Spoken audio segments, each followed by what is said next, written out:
What's good, everybody? Dan Sports News here, bringing you guys the 13th episode of the Dansportsnews and Friends podcast.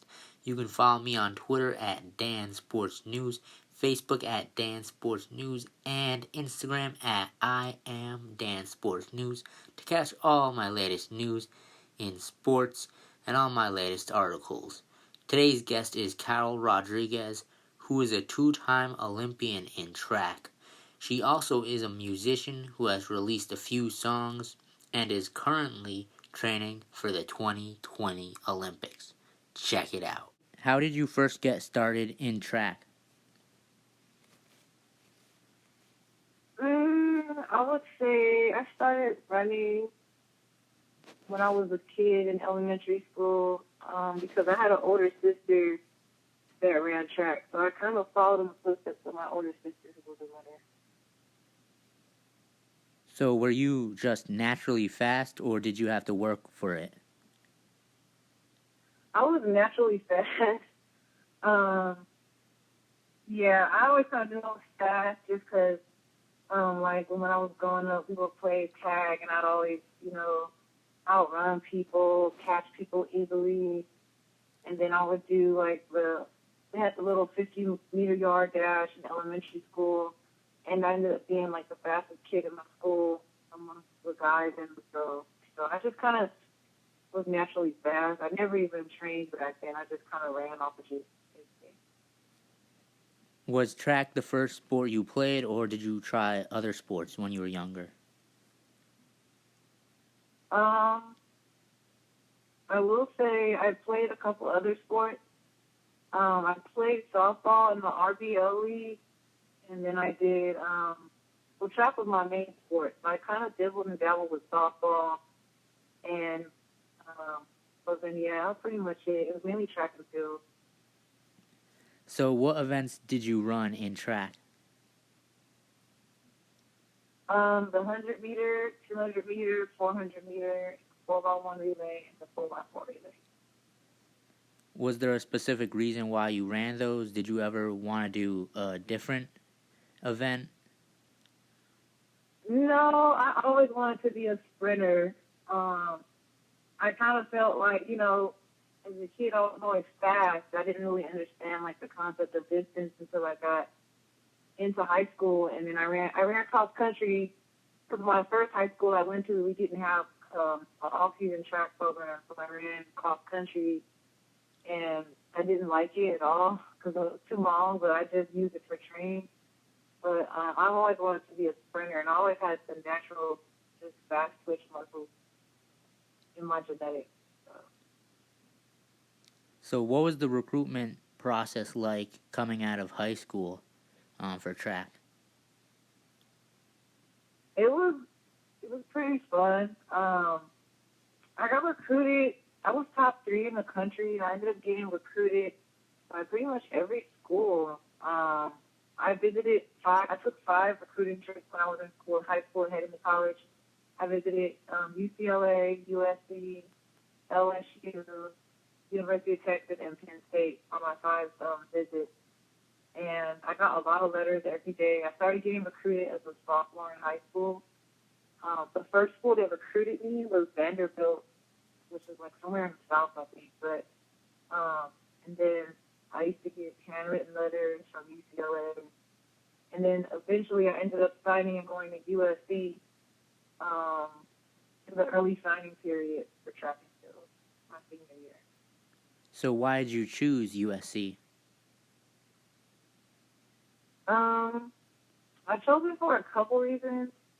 I thought I wanted to go out of state. Then once I actually went out of state, I was over it. I didn't want to go out of state. But I chose USC just because they have, at the time they had a list of athletes who had done a lot on the female side, a lot of sprinters, Tori Edwards, Ansel Williams, Kashasa Davis. They had a bunch of sprinters who did really well in the events I were getting recruited in. And then education-wise, I felt like for me, since I did want to stay in California, well, not stay, but do a lot of my adult life in California, I thought a USC degree would be good because they have a really good alumni. So did you stay all 4 years at USC, or did you leave early? No, I stayed. I didn't leave. I almost left my sophomore year. I ran the number 2 time in the world as a sophomore in college, but it was the number 2 time amongst professionals as well, but I was only a collegiate runner. And shoe companies were contacting my coach my sophomore year, and a lot of people thought I was going to go out to school and not come back, but I ended up finishing out all 4 years and then turning pro after I graduated. And who did you sign pro with? Who was your sponsor? Well, I represented Puerto Rico in the Olympics on my national team, and then I had a contract with Nike. So what was it like running with Puerto Rico in the Olympics? How does that work out, even though you're from California? Well, the way it's set up is pretty much now what they're doing. This was a long time ago when I switched over. I competed for the U.S. when I was younger. In high school, like my earlier couple first years in high school, I competed for the U.S. And when I competed for the U.S., the Puerto Rican team had came up to me while I was overseas and asked if I was Puerto Rican. I told them I was, and they ended up, their delegation and their federation ended up contacting my high school coach and setting up meetings for me to meet with them. And I didn't know that I could actually switch over and run for a different country. I had no idea. I thought I had to just, run for the U.S. I was born in the U.S. But once they found out my dad was Puerto Rican native and he was born there, my whole dad's side of the family is from there, then I had to switch over. So I ended up going to Puerto Rico, meeting with the whole delegation, the Puerto Rican Federation and government, and pretty much ended up switching over that following year going into my senior year in high school. And so, yeah, the way it worked out is basically, and now it's like a trend that everyone's doing. Like back then when I did it in 2003, and people really weren't doing it because I never even knew that was a possibility. But I know when I did it, a lot of people, like a lot of other runners were inquiring about how could they do it because they had parents from different countries as well. So basically the way it works is if your family, your mother or father is born in that country, Puerto Rico, they'll allow you to run and represent your roots. So that's pretty much how it works. Right. Yeah, I know they do that in a lot of the other sports like basketball and soccer too. I was so young. I didn't know that was even an option. I was only like 16, 17. I didn't know, that was an option at all. Yeah, I'm actually Puerto Rican on my dad's side and Jamaican on my mom's side. So I was like, if I ever played sports at a high level, I always wanted to play overseas for like Jamaica or something like that. Yeah, they'll allow you to as well. And now I feel like once I get that, I start to see a lot of other people do the same thing, like switch over and, end up representing their native country instead of representing the U.S. So I think it's a pretty cool opportunity if you could do it. Right. So how does practices work out? Did you practice in Puerto Rico, or did your team come to California? We did both, actually.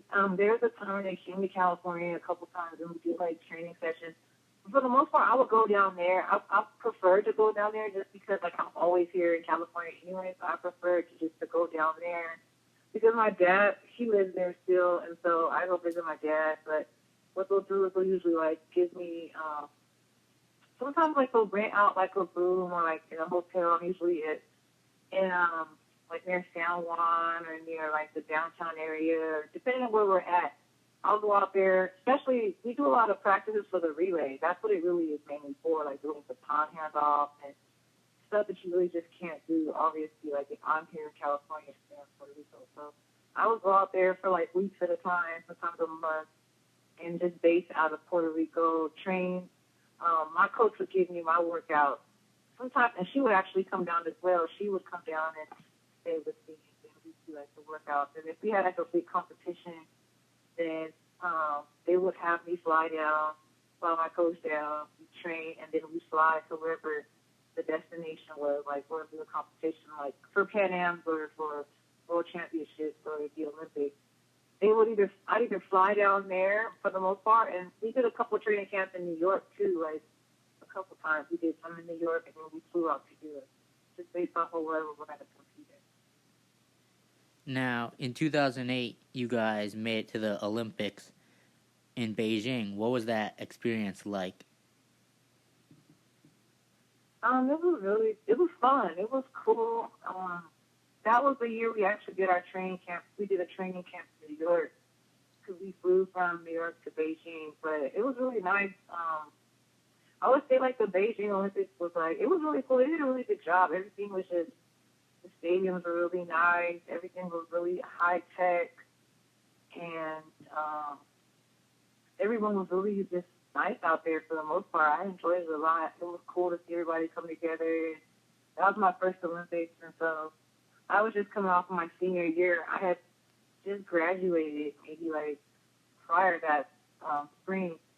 So I was coming off of like the hype of graduation and having to move out of my apartment and just signing my Nike contract. So then going to Beijing afterwards was kind of like, it almost seemed like one just blur. There was so much going on, but it was really fun. I enjoyed it a lot.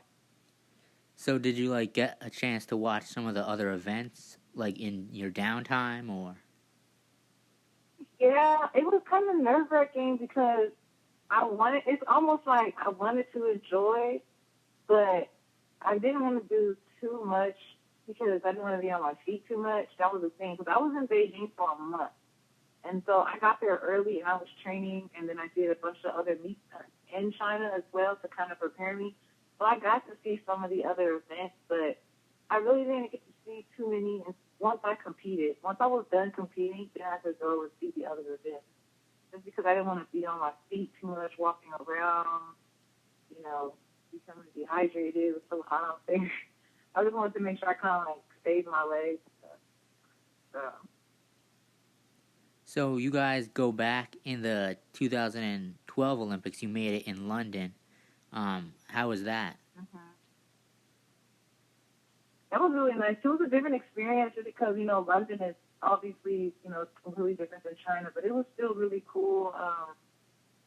Just that whole, I guess, like, united togetherness of the whole world coming together. You meet so many different people, and you just get to experience. It's just a whole different experience. Just, seeing all the other countries and seeing all the other sports. And it's funny, like a lot of the other U.S. runners who went to school, I'm sorry, not U.S. runners, the other foreign runners that live in the U.S. who are like me, I've seen a lot of them with their home country. So it was really cool. I think it was really fun. And London did a good job with hosting it as well. There was a lot of monuments and, like, the different monuments you get to see. The castle, we went pretty much everywhere. So it was nice. Right. Now, I know you actually went to high school with Allison Felix, who's a gold medalist with USA. Did you ever get a chance to meet with her out at the Olympics there or say anything? Well, her and I actually, we went to school together. She's a year ahead of me, and then she went to USC, but she didn't run at USC, but we were always friends throughout. But for the last, I want to say from 2013 to 2017, I trained with, me and her were training partners. I trained in her group with Bobby Kersey, and she was my training partner along with a bunch of other runners as well. So her and I were really good friends, and training with her for 4 or 5 years was cool. Was a cool experience. And before that, we saw each other at the Olympics, and it was almost kind of like, it's like always kind of like we've always been really cool, just like friends since high school. So it was cool. It's kind of cool to see everybody see, and then you see them all at the Olympics. It just shows that everybody's hard work is paying off at the same time. So. Right, because you guys all pretty much grew up together and compete in all the competitions, and then to go against everyone at the Olympics is really cool. Yeah, it's cool. It's cool. You see them all, you see each other in high school, and then you see each other all through the state meets, and then the invitationals in high school, and then in college I really didn't see her too much because she was already a professional and I was still in college. But I saw her on campus. We got classes together. we talk about like not studying all the time, like stuff like that. And then once she was actually one of the first people when I ran the number 2 time in the world in the 200. She was one of the first people to congratulate me. Like she wrote me on Facebook and congratulated me on running that time, and it was just like really nice about it. So this was like back in 2006 when I was a sophomore in college. And eventually, we ended up training together for like the later part of my career, for the last 4 or 5 years. Yeah. So after the 2012 Olympics, I know you guys didn't make the 2016 Olympics. What happened there? Did you guys just not qualify? Yeah, it was a lot. Like I said, I had switched coaches, and I was in Allison's training group, and I think it was just a lot of like just transitioning from one coach to the next coach, because I made my both Olympic teams with my college coach, and so when I switched over, I just think when you switch over, sometimes transitioning is hard, and sometimes like certain programs or certain things you do in the workout may not work for everybody. So I didn't make it that. Me and a few other people, a lot of us. It was kind of a funny year. Like a lot of people who were expected to make it that year, which was kind of like off. And that was my first one I didn't make, and I had missed it by, I want to say like in the 200 and the 400, I had missed making it by like, it was a barely, almost just made it, like by even 1,000th of a second I missed it by. And I think it was just, like I said, the stuff I did in practice, I feel like with my new coach, it was good, but it just wasn't at that moment, I feel like I probably could have done other things to help, but, it's just one of those things where it happens, and so now it's like, okay, we're moving forward and going on to the next thing, with that being all the different things. Track is like when you do a race, and then something happens in the race or whatever you can execute or whatever happens, you have to move forward and try to correct it. Right. Well, I always thought track was one of the, if not the hardest sports, because you can be really fast, and then it's so hard to try and train yourself to get faster. So, yeah.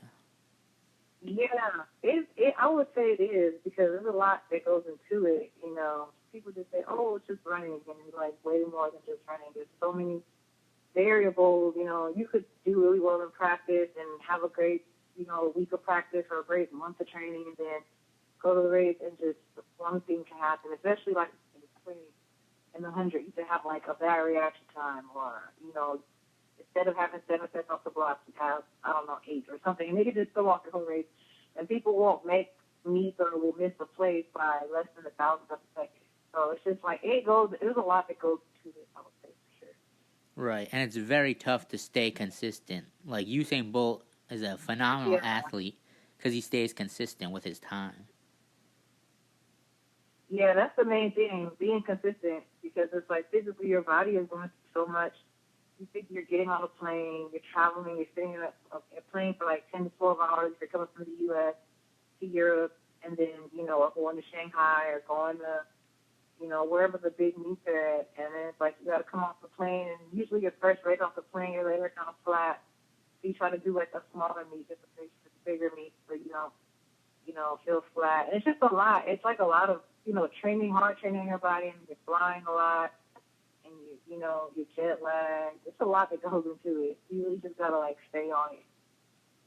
Right. So is there any chance that you'll be in the Tokyo Olympics next year? Well, yeah, that's my goal. I've actually been training. I actually was training in the early springtime. I was in 3 weeks of training, and then I ended up spraining my ankle really bad, like a level 2 sprain. And so then I ended up on crutches for like 3 weeks, and then I was in an air cast for 7 weeks. And so now I'm out of everything. I'm out the air cast, I'm off crutches. And so, yeah, I'm back training, and I officially will start back full training in the fall. Try to make it next year. So when exactly do you have to be ready? Like, when are the qualifiers for the track for the Olympics? Well, I know for a fact, like with Puerto Rico, you basically have until, I want to say, late July, August of next year, so next summer, so a year from now, pretty much. Oh, wow. Because I think didn't USA already did theirs like last July or something, right? Like last month? Right. Well, no, not for, they did a qualification for, was it Worlds, I believe. They don't qualify till June as well. They have their, USA has trials in June. So, yeah, you're not guaranteed a spot on the team until basically for USA, their trials are in June. And we have ours in June, but we get like a little deadline to hit our qualifying month on July. I think it's July or August. I have to double check. Oh, okay. So everybody basically won't go until like June or July. Because, yeah, there's a qualifying standard, a world qualifying standard that everybody has to hit. And if you run for the U.S., you still have to hit that qualifying time. Even if you come in top 3, you still have to get that mark or whatever the mark is for your event. Right. Mm-hmm. So, is there any chance that you could possibly, even though you run for Puerto Rico, is it possible for you to make a switch and go back to U.S., or you don't plan on doing that, or is that even possible? I can if I wanted to, but I don't plan on doing it at all. Right. So, in your music, when did you first get started in music, and why did you decide to pursue a career in music?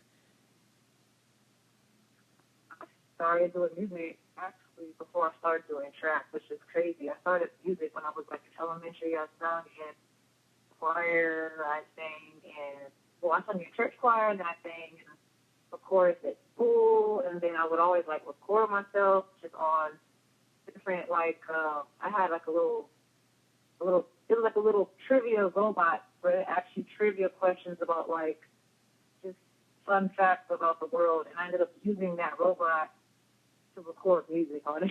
I actually hooked up a microphone this time. This is like when I was like maybe in elementary school. So I had been doing music for a long time. Like my mom's side and dad's side both did music. So I went to the studio with my mom as a kid, went to her recording session. So I kind of like was always involved because like at an early age. But I didn't go too heavily on it. I kind of just did it, and then once I got into track, I feel like track was over more of my life at the time. But I always like did music. I played clarinet when I was in junior high, and I played basically all the way from junior high to my junior year in high school. So I played in the band for about like 11, 12 years. I did marching band, jazz band, sonic band. And then when I got to SC, I picked up a piano class.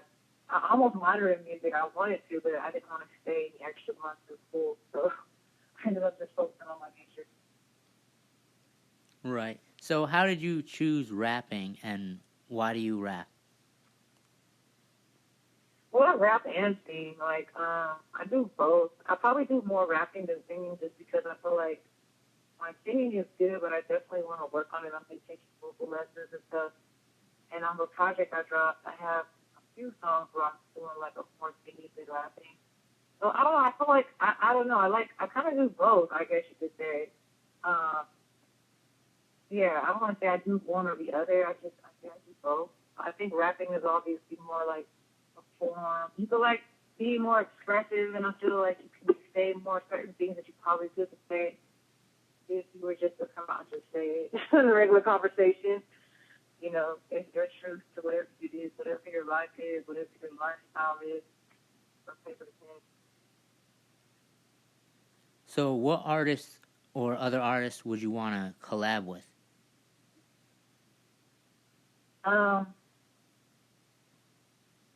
You said as far as like which artist I want to collab with, like yeah, a like current artist or somebody like all time collab, like, because that's two different answers. I guess both. Well, like who would you want to make a song with? Have a feature. I would say huh? Like a feature, someone features with you or something like that. So, if I had to pick an all-time collaboration, I would say Missy Elliott for sure. Now, currently, a lot of her stuff that she did. Huh? Currently, who would it be though? Currently, I would probably say, I don't know. Oh, that's a hard question. Currently, maybe I would say Rihanna, because I like her a lot. I think she's dope. Right. Now, as someone who's an athlete and does music, what do you think of all the NBA players who are rappers and stuff like that? And Le'Veon Bell, the football player who raps. What do you think of athletes who do that? I think it's cool. I mean, I think it makes sense if that's what you want to do. You know, I feel like if you wanted to, this is how I feel. If you want to do it as an athlete, I just feel like make sure that's what you really want to do. Don't just do it for like a trend or hype because there's a lot of work. It seems like it's just all fun and you're turning up the club and it's all fun and flashy. But at the end of the day, it's still a career path, still a lot of work involved, still a lot of hustle in it. And as athletes, we know we have to work, we know we have to be dedicated. And it's the same exact thing in music. Like, especially if you're not signed to a label as an independent artist, you really have to like use that machine to push yourself and push your music and push your brand. And so I feel like, I mean, not even just athletes, I feel like anybody who's really serious about it, you really just got to know what you're signing up for and make sure like you're ready to like put that work in. Because if not, you can't be like upset with the result if it doesn't go well. So, are you currently signed to a record label, or are you looking to find one? No, I'm independent right now. I'm not really, I wouldn't say I'm looking to find one. I'm good in the position that I'm in now. I'm talking to a few labels right now. There's a few labels that have reached out with distribution deals and other sorts of deals like that. And I just feel like, I enjoy being independent. It's definitely more of a hustle and grind, which, I mean, I'm not afraid of. But I think being independent and building up your brand and stuff like that is important just because, like, having creative control and being able to, like, you know, do what you need to do for yourself. Because necessarily finding a label deal, it's, you know, it's like 50-50. You have to make sure you sign the right deal. You can find a deal and then still not be able to put out any music and probably be in a position where you can't even put out anything. You know, you can get shelved. It's a lot that goes into it, you know, so you just want to make sure the deal makes sense. So for me, I think right now is a good position for me. And I'm not opposed to signing the deal. I just would like to sign something that makes sense. Right. Now, I saw you were on American Ninja Warrior back in 2013. Um, what was that like being on that show? It was crazy. The show, it was cool. We basically shot it at Venice Beach, and I would say it's dangerous. It's a dangerous show. I got hurt really bad doing that show. I remember my coach I was with Bobby Kirk at the time, and he was really bad that I did the show. So I ended up getting hurt going through the obstacle course. Like, I ended up falling off one of I don't even know what it was, like the sliding board, and I scraped both my knees up, and I had, like, knee burn for, like, 2 weeks. I couldn't really bend my knees, and it was hard for me to train. But it was fun. It's a fun show. I would definitely say, you know, it's kind of like, okay, I wouldn't recommend going on that show unless you're like a parkour athlete because I feel like that show was made for parkour training, like the type of training. Like me being a runner, it definitely had benefits because I was strong and I'm fast and I have agility and I'm athletic. But the type of stuff they ask you to do is more so like parkour training, like tightrope walking and jumping from building to building. It's like, so I think that's why I'm like, okay, well, it was a lot, but it was fun. It was a fun experience. So, would you ever consider going back on it, or no? I probably would, just because I feel like I don't know. I'm not at the parkour training, so yeah. If I decided to say, okay, I'm gonna do some parkour training, and then I would go back into it, so then I would feel more prepared. Like I know what to experience, I know how to get some of these obstacles better. Right. Well, I think when you went on, it was like one of the first few years it just started. Now it's like a lot bigger, and Yeah, people know how to train for it and huge stuff. now. Yeah, it was almost like a mystery. Like, how do you train for this? And now they have like actual courses, like where you can actually go and train. There's like a couple of Venice Beach. I got invited to go train because they wanted me to come back on the show, but I'm just like, I'll think about it and figure it out. But yeah. Right. So, last thing before we wrap it up, let the listeners know where they can follow you on all social media and where they can find your music and check it out. Well, you guys can go. I just launched my website literally about a couple days ago, so everything's on my website. It's heyitscarolcake.com. You can find my music, current music. I have my fashion online merchandise, clothing I sell on there. I have events that I do, any current shows. Everything's pretty much on that website. It's heyitscarolcake.com. And then I also have my Instagram that I'm always pretty much on. It's IamCrod, IAMCROD on Instagram. And then my music is pretty much everywhere, whatever streaming platforms people listen to, whether it's Apple Music, Tidal, Spotify, Google Play, iHeart. I'm pretty much everywhere. So whatever streaming platform anybody's on, they can just go to the search bar and type in Carol Cake, and my music should pop up right there.